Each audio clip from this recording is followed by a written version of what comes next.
BJP ಅವರ ಪ್ರಶ್ನೆ ಏನಂದ್ರೆ ಬ್ರಾಹ್ಮಣ ಕ್ರಿಶ್ಚಿಯನ್ ಅಂತ ಯಾಕೆ ಬರೆದ್ರು, ಕನ್ವರ್ಟ್ ಆದವರು ಸರ್ಕಾರಕ್ಕೆ ಲಾಭ. ನಾನು ಹೇಳಕತ್ತಿದ್ದು ಅದನ್ನ ಯಾಕೆ ಓದ್ತೀರಿ? ಅದ್ರ ಕೆಳಗೆ ಇನ್ನೂ ಒಂದು ಐತಿ, ಓದ್ರಿ. ಇತರರು ಅಂತ ಐತೆ, ಅದನ್ನು ಓದ್ರಿ. ಅದು ಯಾವುದೋ ಸೋನಿಯಾ ಗಾಂಧಿಯವ್ರು ಇಂಥ ಸಣ್ಣತನ ಮಾಡೋಕ್ಕೆ ಹೋಗಲ್ಲ. ಇಂಥ ಸಣ್ಣತನದ ಅವಶ್ಯಕತೆ ಸೋನಿಯಾ ಗಾಂಧಿಯವ್ರಿಗೆ ಇಲ್ಲ. ಹಂಗೇನಾರ ಸೋನಿಯಾ ಗಾಂಧಿಯವರು ಇಂಥ ಸಣ್ಣತನ ವಿಚಾರ ಮಾಡ್ತೀವಿ ಈ ದೇಶದ ಪ್ರಧಾನಮಂತ್ರಿ ಆಗ್ತಿದ್ರು. ತಪ್ಪೇನೈತೆ?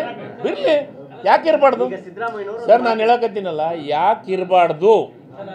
ನಾವು ಇಷ್ಟಕ್ಕೊಂದು ದುಡ್ಡು ಖರ್ಚು ಮಾಡಿ ಸರ್ವೆ ಮಾಡಿಸೋ ಹೊತ್ನಾಗ ಪ್ರತಿಯೊಂದು ಡಾಟಾ ಬೇಕು. ಯಾಕೆ ಮಾಡಬಾರ್ದು? ಅದಕ್ಕೆ ಬಿಜೆಪಿ ಹೇಳಿದಂಗೆ ಮಾಡ್ಬೇಕಂತ ಐತೆ ಸರ್ವೆ. ನಾವು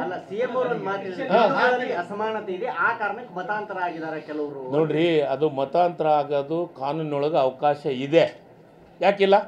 ಮತಾಂತರ ಆಗಕ್ಕೆ ಅವಕಾಶ ಇಲ್ಲ. ಮತ್ತೆ ಅವ್ರು ಒಪ್ಕೊಂಡು ಹೋಗ್ಬೋದು.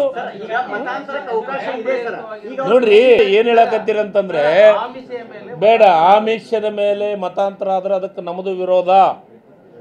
ಕಾನೂನುಬದ್ಧವಾಗಿ ಮತಾಂತರ ಆದರೆ ಯಾರು ಏನು ಮಾಡೋಕ್ಕಾಗಲ್ಲ. ಸರ್ವ ಸ್ವತಂತ್ರ ಈ ದೇಶದೊಳಗೆ ಪ್ರಜಾಪ್ರಭುತ್ವ ವ್ಯವಸ್ಥೆ ಇದೆ.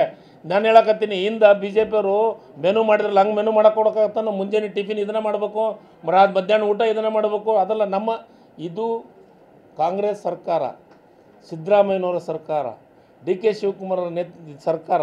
ನಾವೆಲ್ಲರೂ ಸೇರಿ ಸರ್ವ ಸ್ವತಂತ್ರರು, ಜನರಿಗೆ ಹಕ್ಕೈತೆ.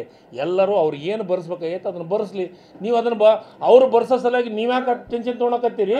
ಅವರು ಕ್ರಿಶ್ಚಿಯನ್ ಬರೆಸ್ತಾರೋ, ಹಿಂದೂ ಬರೆಸ್ತಾರೋ, ಮುಸ್ಲಿಂ ಬಳಸ್ತಾರೋ, ಕ್ರಿಶ್ಚಿಯನ್ ಅಂತ ಬರೆಸ್ತಾರೋ ಅವರು. ನೋಡ್ರಿ, ನಾನು ನಿಮ್ಮನ್ನ ಕೇಳ್ತೀನಿ, ನಿಮ್ಮ ಜಾತಿನಿಗೆ ನೀವು ಬರ್ಸಕ್ಕೆ ನೀವು ಹಕ್ಕದಾರರು, ನಾನಲ್ಲ ಅದಕ್ಕೆ.